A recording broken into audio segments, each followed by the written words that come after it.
श्री असदुद्दीन ओवैसी जी।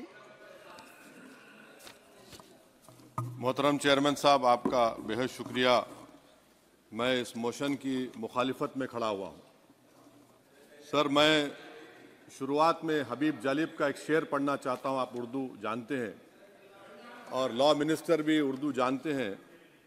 हबीब जालिब ने कहा था कि हुक्मरान हो गए कमीने लोग, खाक में मिल गए नगीने लोग, हर मुहिब वतन जलील हुआ, रात का फासला तवील हुआ, आमिरों के गीत जो गाते रहे वही नामो दाद पाते रहे, रहजनों ने रेजनी की थी, रहजनों ने रेजनी की थी, रहबरों ने भी क्या कमी की थी। सर, मैं अभी सुन रहा था हमारे शिंदे ग्रुप के शिवसेना के पार्टी लीडर अपनी तकरीर कह रहे थे। कहा कि 6 दिसंबर में जब बाबरी मस्जिद को शहीद किया जा रहा था तो उस वक्त के वजीर आजम नरसिम्हा राव पूजा कर रहे थे, आप ही ने कहा, और कहा कि वो डिस्टर्ब नहीं करना।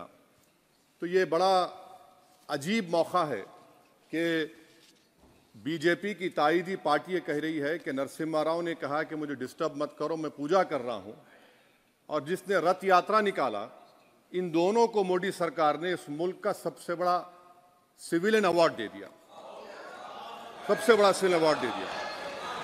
तो ये बताता है कि इंसाफ जिंदा है या जुल्म को बरकरार रखा जा रहा है। तीसरी बात यह है कि सर, इस ऐवान में सियासी पार्टियां आएंगी चले जाएंगी, आप आए मैं आया हम भी चले जाएंगे, मैं इस जमीन की गिजा बन जाऊंगा, ये ऐवान तो बाकी रहेगा। मगर सर, मैं ताजुब कर रहा हूं कि लोकसभा मुख्तलिफ आवाजों में कैसे बोल सकता है। लोकसभा तो एक ही आवाज में बोलना चाहिए, और लोकसभा भी भारत के संविधान आइन के बेसिक स्ट्रक्चर का ताबे है। और सर, ये इसलिए कह रहा हूं कि 16 दिसंबर को ये ले कर देता हूं, 16 दिसंबर 1992 को इसी लोकसभा ने एक रेजोल्यूशन पास किया था। आप इजाजत दीजिए तो मैं पढ़ता हूं सर। दिस हाउस, अच्छा, ये गुलाम नबी उस वक्त के मिनिस्टर थे, आज नहीं है, उनका नाम नहीं लेना चाह रहा था। This House strongly and unequivocally condemns the desecration and demolition of the Babri Masjid at Ayodhya by and at the instigation of forces represented among others by VHP, RSS and the Bajrang Dal, which has caused communal violence in the country. Such act of vandalism was carried out not only in violation of order of the Supreme Court, but amounted to an attack on the secular foundations of our country.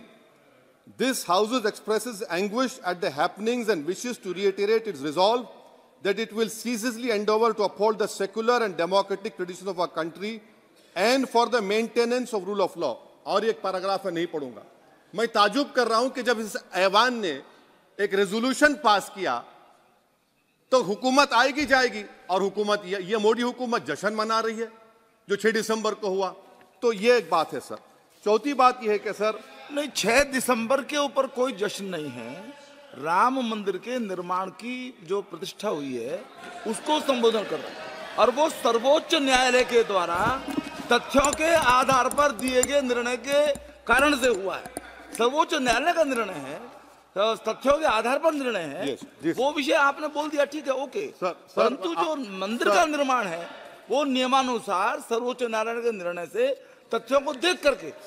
एक second, आप इस्लाम के बहुत जानकार हैं, विद्वान हैं वैसे भी अब कानून के। यदि किसी अन्य धर्म के स्थान पर मस्जिद बनाई जाए तो शायद उसको मान्य नहीं किया जाता। अभी एएसआई ने, सुप्रीम कोर्ट ने स्वीकार किया है कि वहां पर राम मंदिर था। तो इस विषय केवल यह है कि वहां पर राम मंदिर ठीक बना कि नहीं बना, वो विषय हो गया। तो कृपया इस पर यदि आप कुछ बोले तो बोलें प्लीज। सर, मैं आपको गलत साबित कर दूंगा सर। और मैंने रुक तो जाइए बड़ी इज्जत के साथ सर, मैं आपकी बड़ी इज्जत करता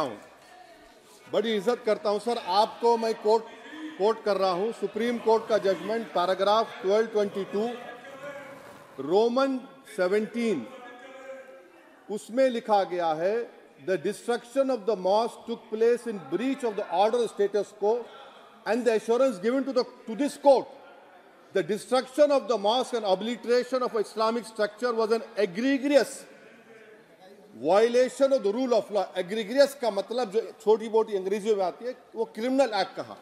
और सर आपने कहा था कि वहां पर मंदिर को तोड़कर बनाया गया। सर मैं आपके सामने ये तमाम चीजें लेकर दूंगा, सुप्रीम कोर्ट के जजमेंट के पैराग्राफ्स हैं जिसमें सुप्रीम कोर्ट ने एएसआई की रिपोर्ट को नकारा।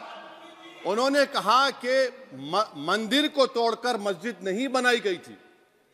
सुप्रीम कोर्ट ने कहा, ये सुप्रीम कोर्ट ने कहा। अब और मैं रख दूंगा, आप पढ़ लीजिए, आप पढ़ लीजिए।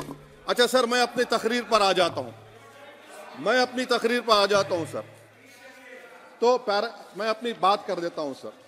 तो मैं ये पूछना चाह रहा हूं कि क्या मोदी सरकार एक समुदाय, एक मजहब की सरकार है या पूरे देश के मजाहिब को मानने वालों की सरकार है, जिसको नहीं मानते उनकी सरकार है? हमको बता दीजिए। क्या मोदी सरकार सिर्फ एक फिक्र और नजरिया हिंदुत्व की सरकार है? क्या इस देश का, इस गवर्नमेंट ऑफ इंडिया का कोई मजहब है?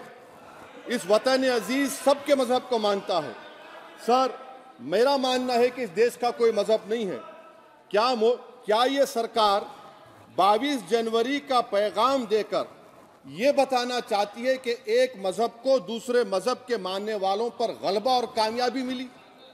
क्या आइन इसकी इजाजत देता है?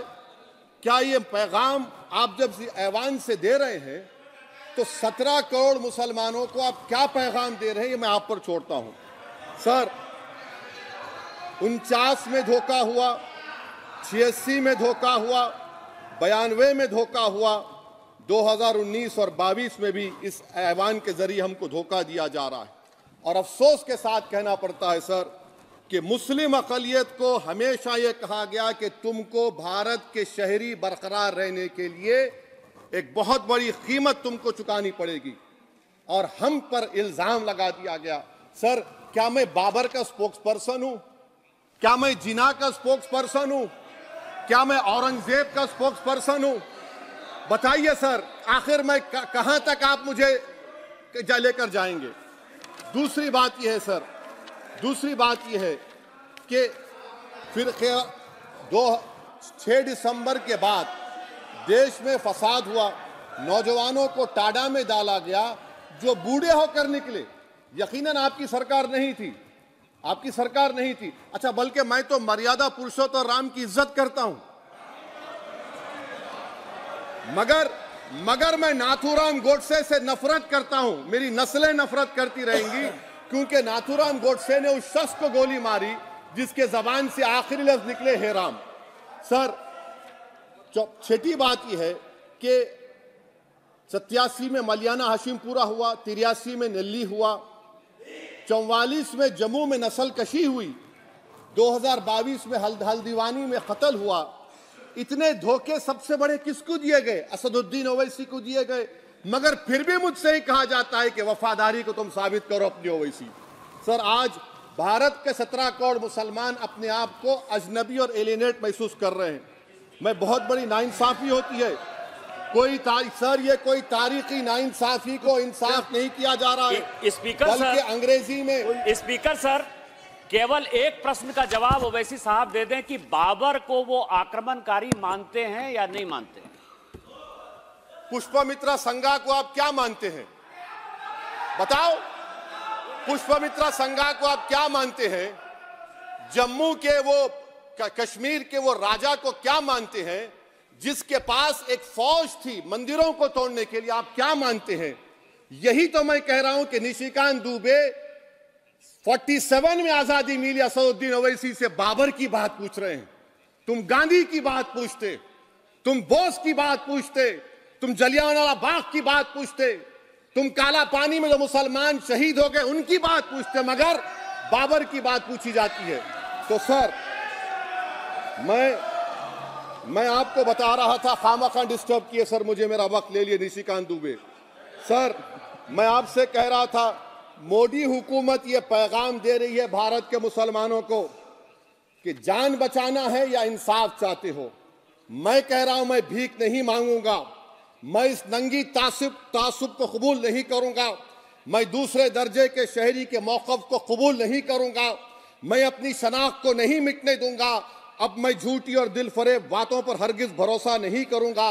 मैं वो काम नहीं करूंगा जो बीजेपी और नाम निहाद सेकुलर पार्टियां चाहती हैं। मैं वो काम करूंगा जो आपको पसंद नहीं है, संविधान के दायरे में रहकर।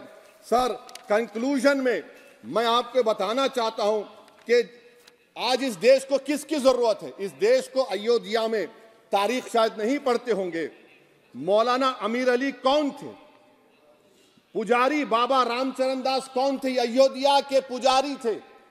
दोनों ने मिलकर अंग्रेजों के खिलाफ जंग लड़ी थी और दोनों ने, अंग्रेजों ने इनको गिरफ्तार किया और एक पेड़ पर मौलाना अमीर अली को और पुजारी रामचरण दास को फांसी दे दी गई। देश को इनकी जरूरत है। देश को शंभू प्रसाद, अचन खां, ये राजा देवी बख्श सिंह के फौज में थे, अंग्रेजों से मुकाबला किया।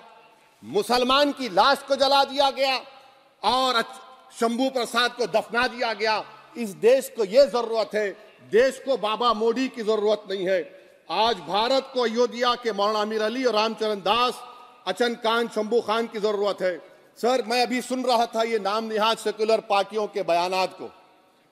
क्या होता है सर, मैं खत्म कर रहा हूं, क्या होता है सर, जब काजी साहब गवाहों को लेकर दुल्हन के पास जाते कि तुमको निकाह कबूल है, तो दुल्हन शर्मा के खामोश बैठ जाती। तो इनकी खामोशी रजामंदी की अलामत है। जी जी। तो सर, मैं खत्म करने से पहले ये बताना चाह रहा हूं कि जब वजीर आजम जवाब देंगे तो क्या वो भारत के 140 करोड़ जनता के लिए जवाब देंगे या फिर सिर्फ हिंदुत्व की फिक्र रखने वालों का जवाब, मैं खत्म कर जवाब देंगे। मैं ये देश, दुनिया, मुसलमान देख रहा है।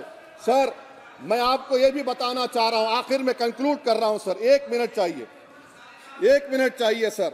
सर, मेरा मानना यह है कि आज मैं बहैसियत एक भारत के गयूर मुसलमान के, let me stand as a tall Indian Muslim and say that the light of Indian democracy today is at its dimmest today, sir. Sir, in conclusion, मेरी फिक्र में, मेरा ईमान मुझे कहता है कि जिस जगह पर मस्जिद थी, है और रहेगी, बाबरी मस्जिद है और रहेगी। बाबरी मस्जिद जिंदाबाद, जिंदाबाद, भारत जिंदाबाद, जय हिंद। सबको जोड़ने की बात की जाए वो बेहतर है। जी, श्री बीबी पाटिल जी।